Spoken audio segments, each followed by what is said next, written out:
രണ്ട് റാലികളും തമ്മിലുള്ള ഒരു കമ്പാരിസൺ ആണ് ഭാരത് ജോഡോ ന്യായയാത്രയിലേക്ക് വരുമ്പോൾ. ആദ്യത്തെ ഭാരത് ജോഡോ യാത്ര എന്തുകൊണ്ടാണ് ഇത്രയും വിജയമായത്, രണ്ടാമത്തെ ന്യായയാത്ര എന്തുകൊണ്ടാണ് അത്രയധികം ശ്രദ്ധിക്കപ്പെടാതെ പോയത്, ആ രണ്ട് കാര്യങ്ങളും കൂടി പറഞ്ഞതിന് ശേഷം ഞാൻ ഈ വിട്ടുനിന്നതിലേക്ക് വരാം. വിട്ടുനിന്നത് ന്യായമല്ല എന്നതാണ് എൻ്റെ ടേക്ക്.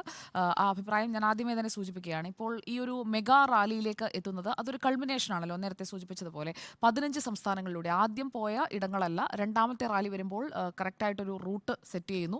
15 സംസ്ഥാനങ്ങളിലൂടെ 106 ജില്ലകളിലൂടെയാണ് ഈ 6300 കിലോമീറ്റർ ഭാരത് ജോഡോ ന്യായ് യാത്ര നടത്തുന്നത്. ആ ഭാരത് ജോഡോ യാത്രയിൽ നിന്ന് രണ്ടാമത്തെ യാത്രയിലേക്ക് വരുമ്പോൾ കൂട്ടിച്ചേർക്കുന്ന ന്യായ് അതുതന്നെയായിരുന്നു ഈ പോൾ ക്യാമ്പയിനിൽ പ്രധാനമായും ഉപയോഗിക്കാൻ പോകുന്നത് എന്ന് അന്ന് തന്നെ രാഹുൽ ഗാന്ധി സൂചിപ്പിച്ചിരുന്നതുമാണ്. ഈ ഇന്ത്യ മുന്നണിക്ക് ഈ ഒരു യാത്ര എത്രത്തോളം ഗുണം ചെയ്തു എന്നുള്ളതാണ് നമ്മൾ ചിന്തിക്കേണ്ടത്. കാരണം ഒരു തെരഞ്ഞെടുപ്പിലേക്ക് വരുന്നു. ആദ്യത്തെ ഭാരത് ജോഡോ യാത്ര കഴിഞ്ഞ് വന്ന കർണാടകയിൽ നമ്മൾ അതിൻ്റെ ഫലം കാണുന്നു. എന്നാൽ രണ്ടാമത്തെ ഭാരത് ജോഡോ ന്യായ യാത്രയിലേക്ക് പോകുമ്പോൾ കോൺഗ്രസിന്റെ കയ്യിലുള്ളത് എന്താണ്? പ്രധാനപ്പെട്ട 3 സംസ്ഥാനങ്ങളിലെ തെരഞ്ഞെടുപ്പ് പരാജയമാണ്. അപ്പോൾ കുറച്ചുകൂടി ആസൂത്രിതമായി വേണമായിരുന്നു ആ യാത്ര നിശ്ചയിക്കാൻ. ഈ ഇന്ത്യ മുന്നണി രൂപീകരിച്ചതിന് ശേഷം നടന്ന ആ തെരഞ്ഞെടുപ്പിൽ ആ ഇന്ത്യ മുന്നണിയെ തന്നെ എടുത്ത് മാറ്റിവെച്ചുകൊണ്ടാണ് ആ തെരഞ്ഞെടുപ്പുകളിലേക്ക് ഫോക്കസ് ചെയ്തത്. ആ നീക്കം ആദ്യമേ പാളുന്നു. ഇന്ത്യ മുന്നണിയും ഒരു ഭാഗത്ത് നഷ്ടപ്പെടുന്നു, തെരഞ്ഞെടുപ്പ് ഫലവും നഷ്ടപ്പെടുന്നു. അങ്ങനെ ആകെ പൊട്ടിപ്പാളീസായി നിൽക്കുന്ന കോൺഗ്രസിനെയാണ് എടുത്ത് പുനരുജ്ജീവിപ്പിച്ച് ഭാരത് ജോഡോ ന്യായ് യാത്ര എന്ന് പറഞ്ഞുകൊണ്ട് രാഹുൽ ഗാന്ധി ഈ 15 സംസ്ഥാനങ്ങളിലൂടെയും കൊണ്ടുപോയത്. അതിൽ 5 ന്യായം 25 ഗ്യാരണ്ടി അതായിരുന്നല്ലോ അതിൻ്റെ ഒരു പ്രധാനപ്പെട്ട ഫോക്കസായി പറഞ്ഞിരുന്നത്. ഇപ്പോൾ ഈ തെരഞ്ഞെടുപ്പ് പ്രഖ്യാപിച്ച ശേഷമാണ്, അല്ലെങ്കിൽ അതിൻ്റെ പ്രഖ്യാപിക്കുന്ന ദിവസമാണ് റാലി, ഈ ന്യായ് യാത്ര എൻഡ് ചെയ്യുന്നതും ഇന്നതിൻ്റെ സമാപന സമ്മേളനം നടക്കുകയും ചെയ്യുന്നത്. അപ്പോൾ ഇന്നത്തെ ദിവസത്തിനൊരു പ്രാധാന്യമുണ്ട്. അതായത് ഇന്നത്തെ ദിവസമാണ് ആദ്യത്തെ ഒരു ഇലക്ഷൻ മീറ്റിംഗായി ഇന്ത്യ മുന്നണിക്ക് സംഘടിപ്പിക്കാൻ കഴിയുന്നത്. അതുകൊണ്ട് മറ്റ് നേതാക്കളെല്ലാം അണിനിരന്നു. രാഹുൽ ഗാന്ധിയും മല്ലികാർജ്ജുൻ ഖർഗെയും കഴിഞ്ഞാൽ ഫറൂഖ് അബ്ദുള്ള പങ്കെടുക്കുന്നു. DK ശിവകുമാറിനൊപ്പം തന്നെ MK സ്റ്റാലിനെ നമ്മളവിടെ കാണുകയാണ്. രേവന്ത് റെഡ്ഡിയുണ്ട്. അതോടൊപ്പം തന്നെ ഉദ്ധവ് താക്കറെ അവിടെ കാണുകയാണ്. അപ്പോൾ കോൺഗ്രസിൻ്റെ ഭരിക്കുന്ന സംസ്ഥാനങ്ങളിലെ നേതാക്കളെ മാത്രമല്ലല്ലോ നമ്മളവിടെ ഡിസ്പ്ലേഡായി കാണുന്നത്. ഇവിടെ നിന്ന് സാദിഖ് അലി ശിഹാബ് തങ്ങളെ കാണുന്നു, പ്രകാശ് അംബേദ്കർ, തേജസ്വി യാദവ്, ഇവരെല്ലാവരും അണിനിരക്കുന്ന ഒരു വേദിയിൽ, ആ വേദിയിലെ സാന്നിധ്യം എന്ന് പറയുന്നത് ലെഫ്റ്റിന് വളരെ പ്രധാനപ്പെട്ടതാണ്. കാരണം ഇന്ത്യ ബ്ലോക്കായി ഫംഗ്ഷൻ ചെയ്യാൻ അവർക്ക് താല്പര്യമുണ്ടായിരുന്നെങ്കിൽ ഇന്നത്തെ ആ വേദിയിൽ ഇടത് നേതാക്കൾ ഉണ്ടാകുമായിരുന്നു, അല്ലെങ്കിൽ പ്രതിനിധികളെങ്കിലും ഉണ്ടാകുമായിരുന്നു. മുഖ്യമന്ത്രി പിണറായി വിജയൻ പോയി നിൽക്കണം, അല്ലെങ്കിൽ സീതാറാം യെച്ചൂരി പോയി നിൽക്കണം എന്നല്ല ഞാൻ പറയുന്നത്. അറ്റ്ലീസ്റ്റ് പ്രതിനിധികളെങ്കിലും ആ വേദിയിൽ ഉണ്ടാകണമായിരുന്നു. കാരണം ഇന്ത്യ വേഴ്സസ് NDA എന്ന രീതിയിലുള്ള ഒരു തെരഞ്ഞെടുപ്പ് തീയതി പ്രഖ്യാപിച്ചു കഴിഞ്ഞതിന് ശേഷം നടക്കുന്ന ഒരു ഇവൻ്റാണ്. ആ ഇവൻറ്റിനെ മാധ്യമ ശ്രദ്ധ കിട്ടുമെന്ന് അവർക്കറിയാം, എല്ലാവരും ചർച്ച ചെയ്യുമെന്ന് അവർക്കറിയാം. ആ ഒരു ഇവൻറ്റ് ഉപയോഗിക്കുന്നതിൽ ഇടതുപക്ഷം പരാജയപ്പെട്ടു എന്നതാണ് ഇന്നത്തെ ഈ ദിവസത്തെ ഈ മെഗാ റാലി കാണുമ്പോൾ എനിക്ക് മനസ്സിലാക്കാൻ കഴിയുന്നത്. കാരണം ഒരു ഡിസ്പ്ലേ ആണ് അവർ മിസ് ചെയ്തത്, ഒരു ഓപ്പർച്യൂണിറ്റിയാണ് അവർ മിസ് ചെയ്തത് എന്നുള്ളതാണ്. പിന്നെ ഈ ഒരു യാത്രയുടെ ഒരു ബേസിക് ഫ്രെയിംവർക്ക്, ആ ഒരു ബേസിക് ഫ്രെയിംവർക്കിലേക്ക് വന്നു കഴിഞ്ഞാൽ ഈ യാത്ര കൊണ്ട് എന്താണ് ഉണ്ടായ നേട്ടം, ഈ യാത്ര കൊണ്ടുണ്ടായ നേട്ടം എന്താണ് എന്ന് ചോദിച്ചു കഴിയുമ്പോൾ ജനങ്ങളിലേക്ക് ഇറങ്ങിച്ചെല്ലാൻ കഴിഞ്ഞു. ഒരു ജോയിന്റ് ക്യാമ്പയിൻ അഗെയിൻസ്റ്റ് BJP, അതിന് കോൺഗ്രസ് ഒരു ഫ്രണ്ട് റണ്ണറായി നിൽക്കുന്നു, കോൺഗ്രസ് ആണ് അതിന് നേതൃത്വം നൽകുന്നത് എന്നൊക്കെ ആശയം എന്ന രീതിയിൽ അണികൾക്ക് മുന്നിൽ അവതരിപ്പിക്കാം. പക്ഷേ അതിൽ എന്ത് സംഭവിച്ചു, എന്താണ്, what is in there back, എന്താണ് അവർക്ക് തിരിച്ചു കിട്ടിയിരിക്കുന്നത് ഈ യാത്ര കഴിയുമ്പോൾ? രാഹുൽ ഗാന്ധിയുടെ ഒരു യാത്രയ്ക്ക് ശേഷം വരുമ്പോൾ നമ്മൾ കുറേ സാധനങ്ങളൊക്കെ പർച്ചേസ് ചെയ്യുമല്ലോ സാധാരണ ട്രിപ്പൊക്കെ പോകുമ്പോൾ. അപ്പോൾ ആ രീതിയിലാണെങ്കിൽ ഈ ഒരു യാത്രയിലൂടെ സമാഹരിക്കാൻ കഴിഞ്ഞത് എന്ന് പറയുന്നത് ഒരു കാര്യമാണ്. ഓർഗാനിക് ആയിട്ടുള്ളൊരു ഇന്റർമിംഗ്ലിംഗ് ഉണ്ടായിട്ടുണ്ട്. താഴെത്തട്ടിലെ പ്രവർത്തകരുമായി രാഹുൽ ഗാന്ധിക്ക് ഇടപഴകാൻ കഴിഞ്ഞിട്ടുണ്ട്. പിന്നെ ഈ കേഡേഴ്സിനിടയിൽ ഉണ്ടായിട്ടുള്ള അലസത, ഉദാസീനത അതൊക്കെ മാറ്റി നമുക്കൊരു പാർട്ടിയുണ്ട്, ആ പാർട്ടി ഈ തെരഞ്ഞെടുപ്പിനെ നേരിടാൻ പോവുകയാണ്, അതിനു മുൻപ് നമുക്ക് പാർട്ടി സംവിധാനത്തെ ഉണർത്തണം. ആ ഒരു ബേസിക് ആയിട്ടുള്ളൊരു കമ്മ്യൂണിക്കേഷൻ ഈ വന്ന സംസ്ഥാനങ്ങളിലൊക്കെ ഒരു പക്ഷേ നടന്നിട്ടുണ്ടാകാം. പക്ഷേ ഒന്നാം യാത്രയിൽ കണ്ട പ്രമുഖരെയൊന്നും ഈ രണ്ടാമത്തെ യാത്രയാകുമ്പോഴേക്കും നമ്മൾ കാണുന്നില്ല. അതെന്തുകൊണ്ടാണ്? ഒന്നാമത്തെ യാത്രയിൽ പോകുമ്പോൾ കൂടെ നടക്കാൻ, ഇത്തവണ ബസ്സിലായിരുന്നു യാത്ര എന്ന് പറയാം, എങ്കിൽ പോലും പലയിടങ്ങളിലായി വേദികളിലേക്ക് ഇവരൊക്കെ എത്തുന്ന ഒരു സാഹചര്യം ഉണ്ടാകേണ്ടതായിരുന്നില്ലേ? കാരണം കമൽഹാസനും പൂജാ ഭട്ടും അമോൽ പലേക്കറും മുൻ army chief general retired Deepak കപൂറും മുൻ RBI ഗവർണർ രഘുറാം രാജനും അടക്കമുള്ള ആളുകൾ എത്തിയത് കൊണ്ടാണ് ഒന്നാമത്തെ ഭാരത് ജോഡോ യാത്രയ്ക്ക് ബ്രാൻഡ് വാല്യൂ കൂടിയത്. അങ്ങനെ നോക്കുമ്പോൾ ഇത്തവണത്തെ യാത്രയ്ക്ക് ബ്രാൻഡ് വാല്യൂ ഇല്ല. അപ്പോൾ ആ ബാഗ് എടുത്ത് നോക്കുമ്പോൾ ആ ഭാഗം ശൂന്യമായി കിടക്കുകയാണ്. ഇനി ഇന്ത്യ മുന്നണിയുടെ ഇപ്പോഴത്തെ ഈ ഏറ്റവും വലിയ തിരിച്ചടി എന്ന് പറയുന്നത് എന്താണ്?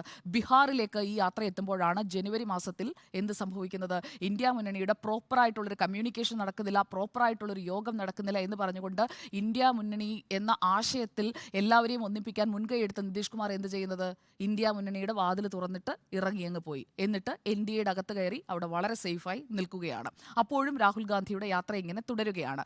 മമതാ ബാനർജിയുടെ ബംഗാൾ, മമതാ ബാനർജി ബാനർജി, തൃണമൂൽ കോൺഗ്രസ് ഇതൊക്കെ ഒന്നിച്ചു നിന്ന് ഈ ഇന്ത്യ ബ്ലോക്കിന് ശക്തി പകരുമെന്ന് പ്രതീക്ഷിച്ചല്ലോ. അവിടെ എന്താ സംഭവിച്ചത്? മമതയുടെ ബംഗാളിൽ യോഗം ചേരാൻ പോലും അനുമതിയില്ലാതെ കാത്തുകിടക്കേണ്ടി വന്നു. അതാണ് ഈ ഭാരത് ജോഡോ ന്യായ യാത്രയ്ക്ക് ബംഗാളിൽ സംഭവിച്ചത്.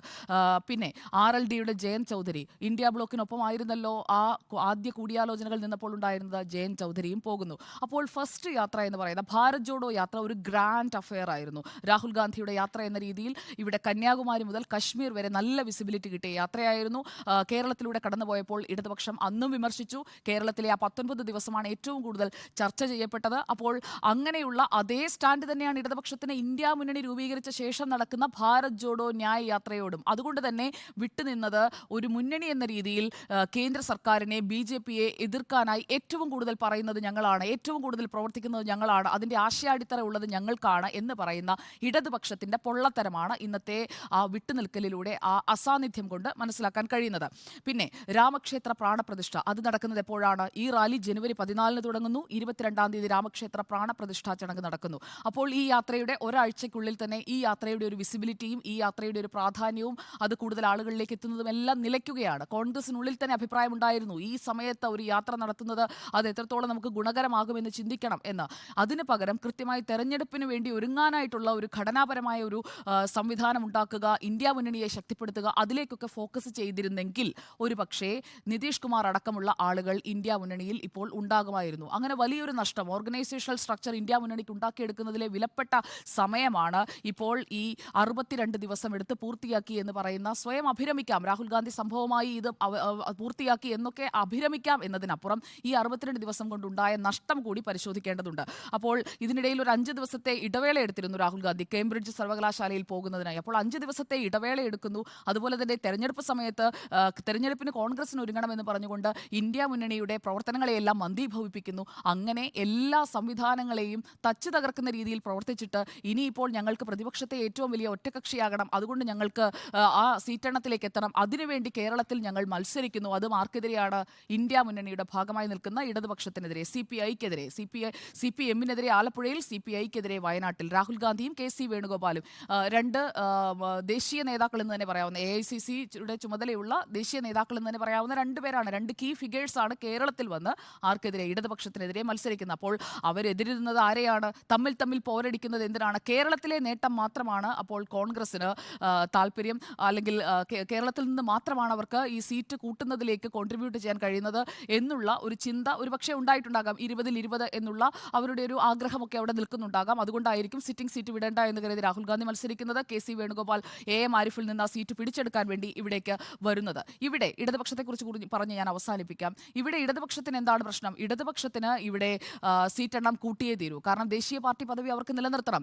കോൺഗ്രസിനൊപ്പം ചേർന്ന് ഒരു സർക്കാർ രൂപീകരണം അല്ലെങ്കിൽ ഇന്ത്യ മുന്നണി അധികാരത്തിലേക്ക് എത്തുമെന്നൊന്നും ഇടതുപക്ഷം പ്രതീക്ഷിക്കുന്നില്ല എന്നതാണ് ഇന്നത്തെ അസാന്നിധ്യം കൊണ്ട് ഞാൻ മനസ്സിലാക്കുന്നത്. അതുകൊണ്ട് തന്നെയാണ് സ്വന്തം സൈഡ് സേഫ് ആക്കുക. അതായത് കേരളത്തിൽ UDFനെതിരെയാണ് മത്സരം. അപ്പോൾ പിന്നെ ഈ ഇന്ത്യ മുന്നണിയുടെ ഭാഗമായി ഈ വേദിയിലേക്ക് എത്തേണ്ടതില്ല എന്ന് തീരുമാനിച്ചുകൊണ്ടുള്ള ഒരു സ്റ്റാൻഡാണ് അവർ എടുത്തത്. അവിടെ പങ്കെടുക്കേണ്ടതായിരുന്നു. അവരുടെ അഭിപ്രായങ്ങൾക്ക് അല്പമെങ്കിലും സത്യസന്ധത ഉണ്ടായിരുന്നെങ്കിൽ, ഇന്ത്യ മുന്നണി ഒന്നിച്ചു നിന്ന് NDAക്കെതിരെ പോരാടുമെന്ന് ആദ്യഘട്ടത്തിൽ പറഞ്ഞവർക്ക് ആ ആശയത്തിൽ അല്പമെങ്കിലും സത്യസന്ധത ഉണ്ടായിരുന്നെങ്കിൽ ഇന്നത്തെ ആ വേദിയിൽ ഇടതുപക്ഷത്തിന്റെ ഒരു പ്രതിനിധിയെങ്കിലും ഉണ്ടാകേണ്ടതായിരുന്നു എന്നുള്ളതാണ് എൻ്റെ അഭിപ്രായം. വിട്ടുനിന്നത് ന്യായമല്ല.